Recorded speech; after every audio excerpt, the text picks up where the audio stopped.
एक छोटे से गांव में एक लड़का रहता था जिसका नाम रोहन था।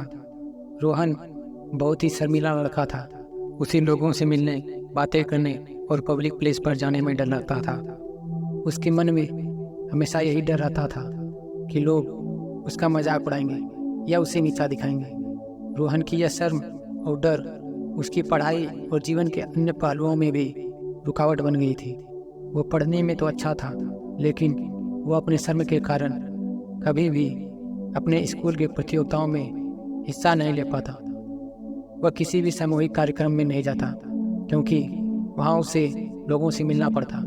उसकी यही शर्म उसे अपने सपनों को पूरा करने से रोक रही थी। एक दिन गांव में एक प्रसिद्ध संत आए।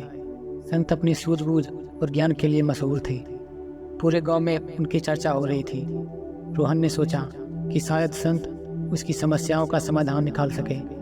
उसने संत से मिलने का निर्णय लिया। संत से मिलने के बाद रोहन ने अपनी शर्म और डर की समस्या उनके सामने रखी। संत ने कहा, देखो बेटी, ये कोई समस्या नहीं, ये बस तुम्हारे मन का भ्रम है। मैं तुम्हें एक ऐसी कहानी सुनाता हूँ जिससे तुम समझ पाओ कि अपने अंदर छिपे शर्म और डर को तुम्हें कैसे खत्म करना है। संत ने कहानी शुरू की। एक बार एक गांव में एक युवक रहता था। वह बहुत ही मेहनती था, लेकिन उसकी एक समस्या थी। वह अपने डर और शर्म को पार नहीं कर पाता था। एक दिन गांव में एक बड़ा मेला लगा और हर कोई वहां जा रहा था। युवक ने भी सोचा कि वह भी जाएगा, लेकिन फिर अपने शर्म की वजह से वह नहीं गया क्योंकि वहाँ उसे बहुत से लोगों से मिलना पड़ता, उनसे बातें करनी पड़ती। मेले के दिन गांव के एक बुजुर्ग व्यक्ति ने युवक से कहा, तू मेला देखने क्यों नहीं गई? इस पर युवक ने जवाब दिया, बाबा, मैं मेले में जाना तो चाहता हूँ, लेकिन मुझे लोगों से मिलने में शर्म आती है और उनसे बातें करने में डर लगता है। बुजुर्ग व्यक्ति ने कहा, देखो बेटी, तुम्हें अपने डर को पार करना होगा, तभी तुम अपने सपनों को पूरा कर पाओगे। बुजुर्ग व्यक्ति ने उसे सलाह दी कि वह हर रोज एक नई चीज करे जिससे उसे डर लगता है। युवक ने उस बुजुर्ग व्यक्ति की सलाह मान ली और रोज कुछ नया करने लगा।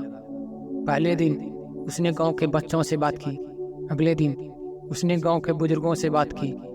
उसने अनुभव किया कि जैसे जैसे वह नए नए लोगों से मिल रहा है, उसका डर कम होने लगा है और उसे अब नए नए लोगों से मिलने में भी शर्म नहीं आ रही। इस तरह धीरे धीरे वह अपने डर को कम करने में सफल हो गया और उसने पाया कि उसकी डर और शर्म का कोई वास्तविक आधार नहीं था। संत की कहानी सुनकर रोहन को एहसास हुआ कि उसकी शर्म और डर केवल उसके मन की उपज थी। उसने भी संत की सलाह पर अमल करने का निर्णय लिया। वह हर दिन छोटी छोटी चुनौती लेता गया और उसे हल करता गया। वह अपने गांव के मेलों में भी जाने लगा, लोगों से खुलकर बातें करने लगा और यहाँ तक कि वह स्कूल के आयोजनों में भी भाग लेने लगा। उसकी मेहनत और संत की सलाह ने उसकी ज़िंदगी बदल दी। अब वह न केवल अपने डर को पार कर चुका था, बल्कि अपनी पढ़ाई और जीवन के अन्य पहलुओं में भी सफल हो रहा था। दोस्तों, इस कहानी से हमें यह सीखने को मिलता है कि शर्म और डर को पार करने के लिए खुद को छोटी छोटी चुनौतियों का सामना करना पड़ता है, जिससे हमें डर लगता है। अपने डर को छोटे छोटे कदमों से पार करते हुए आत्मविश्वास को बढ़ाना जरूरी है। शर्म और डर तो केवल मन की चीज़ें हैं। जैसे जैसे हम इन चुनौतियों को पार करते जाएंगे, वैसे वैसे ही हमारा शर्म और डर भी खत्म होता जाएगा।